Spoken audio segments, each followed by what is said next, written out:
Welcome back, designers, to Silvia Designs. I'm Kat, and today I'm going to show you how to use memory wire looping pliers. These are great to help you get consistent loops, and with two sizes, you have two options built into the same plier. Before we dive into the video, make sure that you are subscribed here and you follow me over on Instagram and TikTok at Silvia Designs. All right, let's see those memory wire looping pliers in action.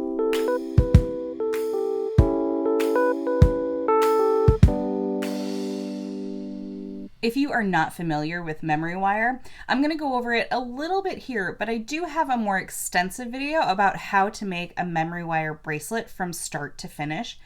But in this video, I really want to focus on the star of the show because if you are considering purchasing these, I want you to see all that it can do.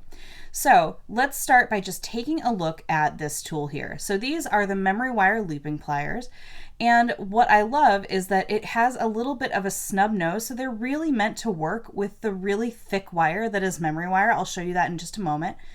But we have two different sizes here. We have our 2mm and we have our 4mm. So you're getting two options in the same plier, which is something that I always appreciate as a designer, so I only have to buy one tool. All right, so we have our memory wire finishing pliers. And if you have worked with me before, you know that I always recommend the memory wire cutters. And these are kind of non-negotiable. I'll be honest, I've seen people try to cut this wire with their regular flush cutters, and while it may work, I promise you, you are hurting your flush cutters. And there's also a really good chance that you're marring the wire here that you're working with. So just do yourself a favor. If you're going to pick up these and you want to do memory wire, make sure to get yourself a pair of memory wire cutters. I will leave a link down below so you can get these as well. Okay, so we have those guys and we have this one. Now let's take a look at our memory wire. Memory wire is a little coil here, and it is a nice thick steel wire, so it keeps its shape, so you can kind of, it's almost like a little slinky, it'll spring back. And what's great is it can be bigger or smaller, and it allows you to sell a piece of jewelry that can fit a lot of different sizes. So this is really good, a jewelry designer favorite. Okay, let's see these memory wire pliers in action. Coming to the end of one of our pieces here, I'm going to use this plier, and because it has a cylindrical nose here, meaning it's just the same size all the way down as opposed to a tapered round nose plier. This is why this is great, because your loops are always going to be consistent. Okay, so because I have the smaller one towards the center and I'm going to bend it in, you can also bend it out, and I'll show you that in just a second. We are going to bend it in. I'm going to put it about halfway down. There's no reason to put it towards the end of the plier because, again, it's the same all the way down. This will give you a little bit better grip if you bring it down closer to midway to, kind of 3/4 of the way down the plier. Now, as far as the end goes here, we want to get it as close to the end as possible. Now, it could slip, so just be careful. This is why we always go slow.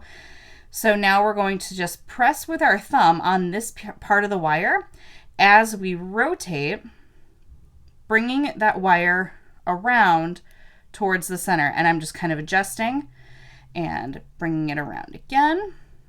Now this is really thick steel wire, so again, I always recommend going slow. You will have a better result. There is no rush here. No one is winning a race. All right, so there we have our little loop facing in. And what's nice is it gives you, as you can see, a nice that kind of like fits along the style, right? So we don't have this loop sitting out to the side. Okay, I'm going to come in with my flush cutters and I'm going to cut that off so I can set that aside. Now I'm just going to repeat that with the larger size just so that you can see the difference here. Okay, so now again, pressing with my thumb, just rotating, being nice and slow, being deliberate. As a jewelry designer, take your time. Take your time. That prevents injury as well. All right, so now we have our larger loop. Now I'm just going to cut that off because I want you to see them side by side. All right, so now you can see that we have our two different sizes of loops. Now, why would you choose one size over the other? Well, let's say you needed a little extra space to add some jump rings. Let's say you're going to add a tassel or a cluster of charms or something. You would maybe want to go with the larger one, but it is a dealer's choice. And once you get this tool, I recommend taking a little scrap of memory wire and testing out some of this stuff. Okay, now let's see it the opposite way. Now this way I feel is a little trickier to get, but again, it's worth trying with a little scrap of wire here. Okay, so now I'm going to do the larger size, but I'm going to go facing out. So now I need to push this way on the wire. So I'm pushing it towards myself, which I always find is a little more difficult. I kind of have to rotate my hands. But again, just go slow. We're just bending it around and bringing it to the side here. Now this is good. As you can see, it will sit outside of the memory wire. So if you do have a big cluster of charms, you can put it there so it will hang outside and it won't kind of flip towards the inside there. So this is why you would use that, and make sure that your loops are nice and tightly closed. Kind of just making sure it almost crosses over or at least touches there.